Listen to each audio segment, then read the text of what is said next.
논픽션 라이터 야스다 고이치입니다. 이번에는 헤이트 스피치 해소법 성립과 시행에서 5년이라는 주제로 보내드립니다. 헤이트 스피치 해소법 말 그대로 헤이트 스피치를 없애기 위한 것인데 법률이 생긴 것은 2016년. 딱 5년 지났습니다.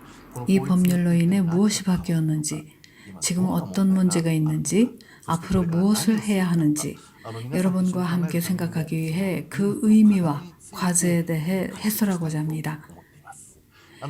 요사이 이 헤이트 스피치 해소법 5주년을 맞은 것과 관련해 여러 매체들에 제가 쓴 기사들이 실렸습니다. 지금 보시는 사진은 지방신문의 기사를 제공하는 교도통신에 연재 중인 제 글 중 하나인 헤이트 해소법 2년법의 한계라는 글인데요.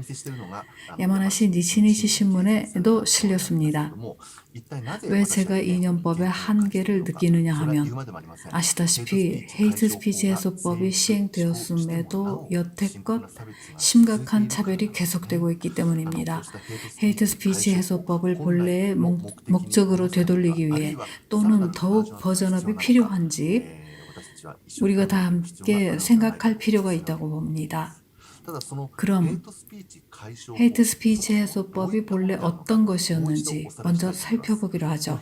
헤이트 스피치 해소법은 부당한 차별적인 언동이나 배타적인 언동을 허용하지 않는다고 선언한 것이었습니다. 국가나 지방행정기관과 같은 공공단체는 차별 해소를 위해 시작할 것, 필요한 대책을 시행할 것, 그리고 개발과 교육 실시, 상담 창구 설치, 추진을 명시했습니다. 그런데 문제는 여기에 벌칙이 없다는 겁니다. 헤이트 스피치는 안 된다, 없애야 한다, 헤이트 스피치는 위법이다 라고 말은 하면서도 벌칙을 따로 두지는 않았습니다. 그래서 위반을 해도 아무런 벌칙이 없습니다. 그래서 이념법이라고 표현한 것이죠.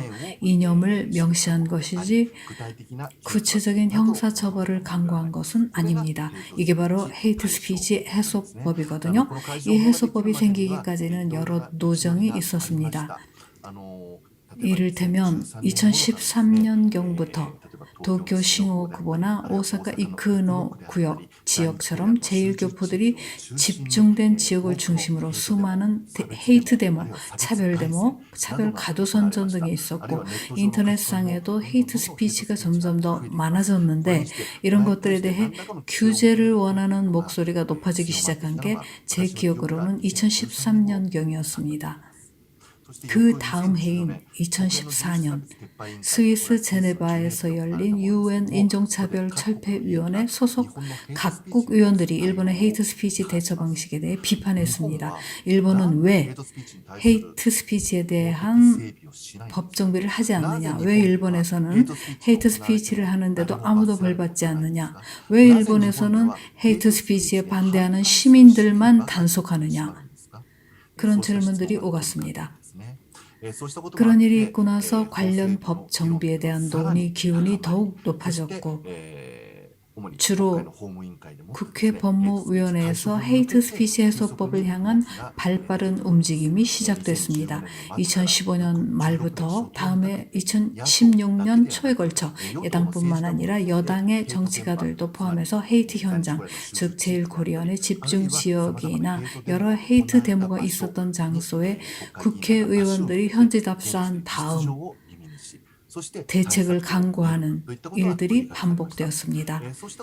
그렇게 해서 2016년 5월에 벌칙을 설정하지 않는다는 데서 가까스로 합의를 보고 이념법으로 성립한 것이었죠. 그 계기가 된 일 중 하나가 UN 인종차별철폐위원회인데 스위스 제네바에서 열린 회의에 저도 취재차 다녀왔습니다. 지금 보시는 사진이 그 회의장 모습인데요. 아까 말씀드린 바와 같이 여기서 해외 위원들은 맹렬하게 따졌습니다. 왜 일본은 법을 정비하지 않느냐고요? 일본 정부는 근데 이때까지만 해도 종래 입장을 반복할 뿐이었어요. 어떤 주장이냐면 일본에는 심각한 인종차별이 존재하지 않는다. 그리고 법정비는 일본 헌법에 제정된 표현의 자유를 침해하는 것이다.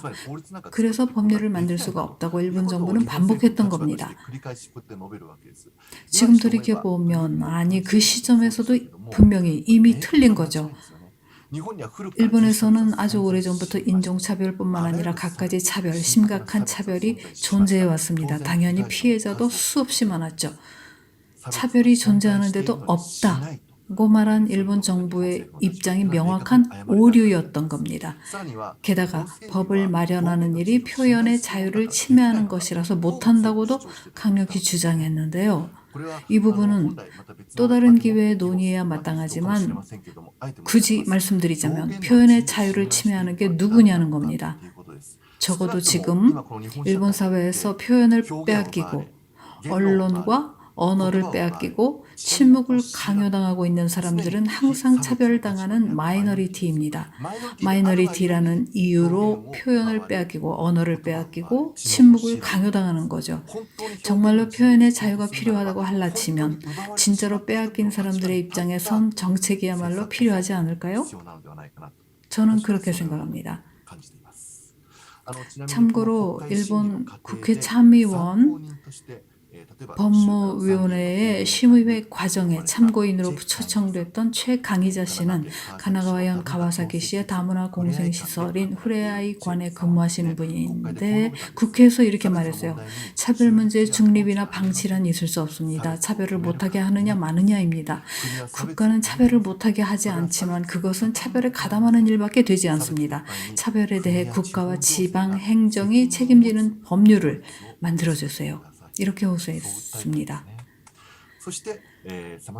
그 후 우여곡절 끝에 2016년 5월 중의원에서 헤이트 스피치 해소법이 성립됐습니다. 성립하던 날 국회 방청석에 취재하러 갔던 저의 바로 앞에 계셨던 분이 최강희자 씨였습니다.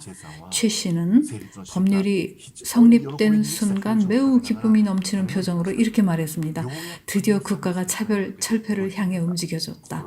든든하게 생각한다. 그때까지 해외 국적을 가진 시민, 외국인들에 대해 언급한 법률이 일본에는 단 하나도 없었습니다. 입관법이라는 게 있었지만 입관법이라는 것은 어디까지나 외국인들의 치안, 관리, 감시를 위한 법률입니다. 외국인의 인권, 외국 시민의 권리에 언급한 최초의 법률이 이때 처음으로 만들어진 거였습니다. 그래서 최 씨는 든든하게 생각한다고 몇 번이고 거듭해서 말했습니다. 저도 솔직히 그때는 반갑게 생각했습니다. 그런데 그럼 과연 그 후에 계몽, 교육의 진척이 있을까요? 우리 사회에서 헤이트 스피치는 없어졌을까요? 서두에 말씀드렸지만 아직도 차별은 남아있습니다. 헤이트 스피치로 인한 폐해가 일부는 인정됐다고 생각합니다. 미디어도 이제 겨우 헤이트 스피치의 의미를 알게 된 단계이기도 합니다. 하지만 아직 차별은 계속되고 있습니다. 가와사키시의 사진입니다. 많은 시민들이 몰려와서 헤이트 스피치는 일본의 수치다. 그만해라. 라고 비판하는 반차별의 기운과 목소리도 점차 고조되고 있지만 동시에 차별 데모나 차별 가두선전도 없어지진 않았습니다. 외국 국적 시민을 공작원이라고 말하는 자들이 당당하게 거리에서 목청을 높이면서 대열을 짜고 활보하는 헤이트 데모나 차별 가두선전은 아직도 사라지지 않았습니다. 더 말씀드리자면 인터넷상은 무법지대지 않습니까?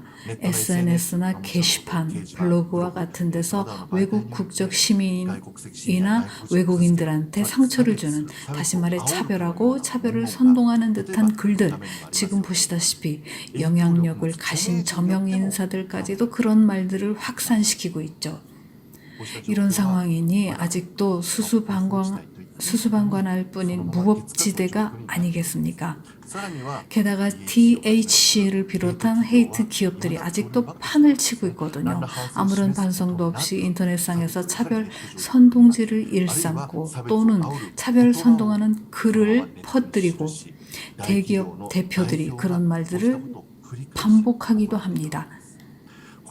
이런 사회다 보니 민간뿐만 아니라 행정 조직 중에도 헤이트에 가담하는 양상을 보인 곳이 있습니다. 미애현의 홈페이지를 사례로 들죠. 미애현이 이른바 비정규 외국인, 미디어나 경찰 용어로는 불법 체류자죠. 이 비정규 체류자들이 마치 범죄자인 것처럼, 외국인은 모두 거짓말쟁이이거나 범죄자인 것처럼 글과 일러스트로 묘사했네요. 작업복 입은 사람은 체류 자격이 요리사임에도 속임수로 건설 현장에서 일한다는 식. 복장으로 볼 때 심한 여성 차별적인 가운데 그림인데요.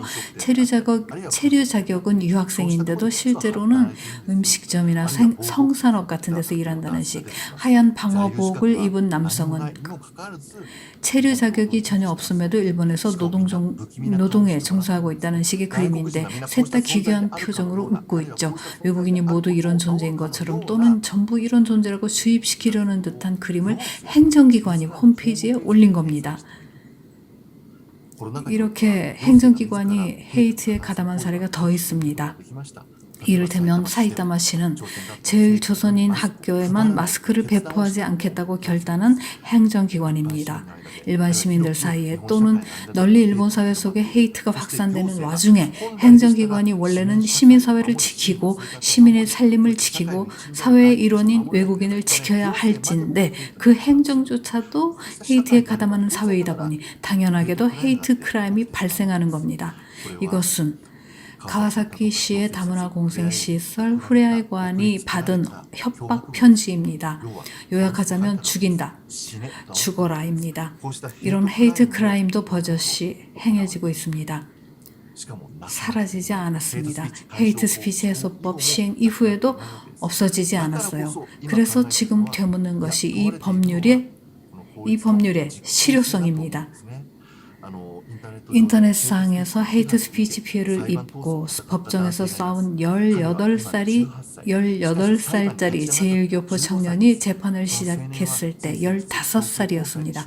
그 청년이 얼마 전 도쿄 고등법원에서 승소 판결을 쟁취했습니다. 헤이트 스피치 글을 인터넷에 올린 60대 남성과 재판으로 싸워서 손해배상 지불 명령 판결을 받아냈지만 그 후 기자회견에서 청년은 말했습니다. 피해 당사자라고 해서 누구나 다 재판으로 싸울 수 있는 건 아니다. 나도 진짜 힘들었다. 그렇기에 더더욱 헤이트 피해를 구제할 수 있는 제도를 원한다. 고요. 굳이 재판으로 싸워야 했거든요. 15살 때부터 가장 아름다운 청춘 시기에 가장 활동적인 젊은 시기를 재판에 소모해야 했던 거죠. 원래 재판 같은 거 안 해도 되거든요. 하지만 그는 싸웠습니다. 그럴 수밖에 없었어요. 싸우는 동안 여러 형태의 2차, 3차적인 피해도 입었지만 그는 승소했습니다. 그럼에도 기뻐할 수는 없었습니다. 힘들었거든요. 이런 고생을 다른 사람이 겪게 하고 싶지 않다고 여러 번 강조하더군요. 헤이트 피해를 구제할 수 있는 올바른 제도가 있다면 개인적으로 재판에서 싸우지 않아도 헤이트 가해자들이 처벌받을 테니까요. 하루빨리 구제법 정비가 실현되기를 바란다고 청년은 말했습니다. 일부 지자체에서는 현재 헤이트 스피치 해소법과는 별도로 독자적인 반차별 조례를 마련하고자 추진 중입니다. 추진 중인 곳도 있습니다. 이미 제정된 지자체로는 강화와현, 강원지시인데요. 부당한 차별적인 취급을 유발하거나 조장할 위험이 있는 헤이트 행위를 규정하고 위반할 경우는 5만 엔 이하의 벌금을 물게 한다는 조례를 마련했고 가나와현 가와사키시에서는 부당한 차별적 언동이 있을 경우 권고, 명령, 형사고발이라는 수순을 거쳐서 최대한 50만 엔까지의 벌금을 물게 하겠다. 다시 말해 형사처벌하겠다는 조례를 만들었습니다. 오사카시는 오사카시가 헤이트 스피치라고 인정했을 경우 발언 내용 개요와 단체 이름을 시의 홈페이지에 공표한다고 했습니다. 이제 여러 도시나 지자체에서 이러한 조례 제정을 위한 움직임을 보이기 시작했는데 이런 반차별 조례 제정이 당연히 필요하다고 저는 생각합니다. 하지만 더욱 필요한 것은 이런 지방 조례의 정비뿐만 아니라 현행 헤이트 스피치 해소법을 포괄적인 차별금지법으로 업데이트할 순 없는지 또는 포괄적인 차별금지법을 따로 마련할 수 없는가 하는 겁니다. 실제로 그런 논의는 지금 일부에서 진행되고 있고 검토 중인 국회의원이나 법률 전문가들도 많습니다.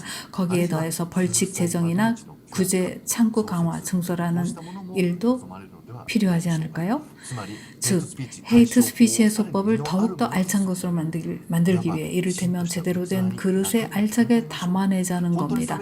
정말로 차별을 없애기 위해 또는 차별은 범죄라고 규정짓기 위해 우리 사회 자체를 정비할 필요가 있고 무엇보다 우리의 의식이 헤이트 스피치가 범죄라는 것, 차별이란 행위가 위법이라는 것, 그리고 차별이라는 행위 자체가 인간뿐만 아니라 지역이나 사회까지도 파괴하는 것임을 분명히 인식하고 나라와 지자체, 행정기관에 요구해 나갈 필요가 있다고 봅니다.